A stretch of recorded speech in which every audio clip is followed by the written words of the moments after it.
Now, the 2017 Asia-Pacific Economic Cooperation meetings are underway in the Vietnamese city of Da Nang. Every year, members of the world's most dynamic economies and hundreds of CEOs of global companies from across the Asia-Pacific region, they come together.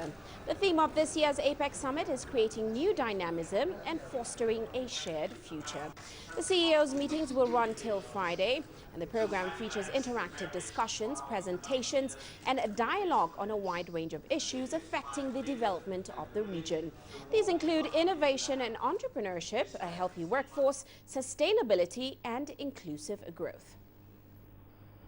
Well, joining us now to discuss key issues surrounding this summit is Ashraf Naguib. He is the Secretary General of the Asia-Egypt Business Association and also the CEO and co-founder of Global Trade Matters. You're very welcome to the show, sir. Now, we know the hot issues at this year's summit: trade agreements, U.S. credibility, as well as China's growing influence, protectionism as well. Now, as a continent, what are the discussions you think we should be watching closely at this year's summit?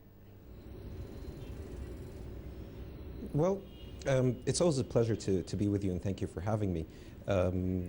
What's interesting for us here in Africa, and interesting for us here in Egypt specifically as well, is, and I think around the world, everybody's really watching to see what the United States is going to do. Remember, it's not just it's the first time for Donald Trump to be there, but it's also the first time for about another three great leaders, or three other leaders, or four other leaders like Australia and Japan that have not been there before. So there's a lot of new ideas that are coming to the table. But what is important for us is that there is a push of sustainability for globalization, and that's what we want to see here in Africa, because on our continent we are trying to open up the trade. We're trying to break down the trade barriers. We're trying to have more interconnectivity and connections, which is basically the theme and the basis of the APEC summit this year.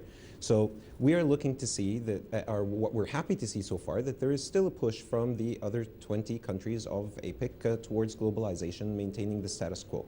Now, I do agree, on the other hand, that as the world progresses and things change in a very diverse and volatile global economy, some of these agreements, whether multilateral or bilateral, not just with like the TPP, but for example, here in our side of the world, the GAFTAs and the PAFTAs, even after the Arab Spring, we need to go back and re-revise some of these agreements.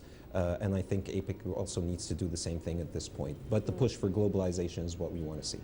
Quite right. And also, certainly the push to boost trade amongst the Asia-Pacific region. But are we seeing as much interest in expanding trade and certainly cooperation with Africa from the rest of the APEC members, as we've seen, of course, from China? Well, you know, the difficult part here is still Africa is still dealing with its biggest investor, which is China, followed by the United States of America. And they're really doing a lot of things for the African continent, the Chinese.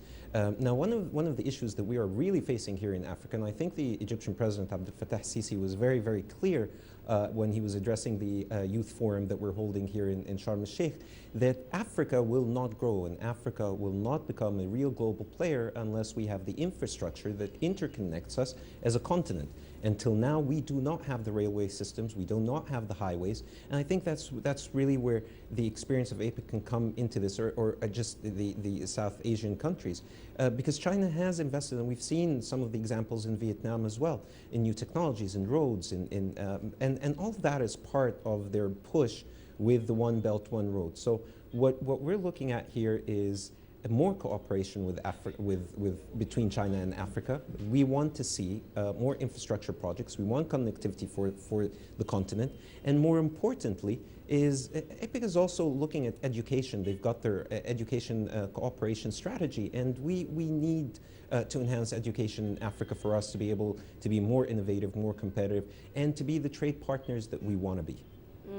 And that leads me to my next question. Tell me a little bit more about what lessons you think Africa can learn from this meeting and what's happened at this year's meeting in terms, of course, of boosting regional trade.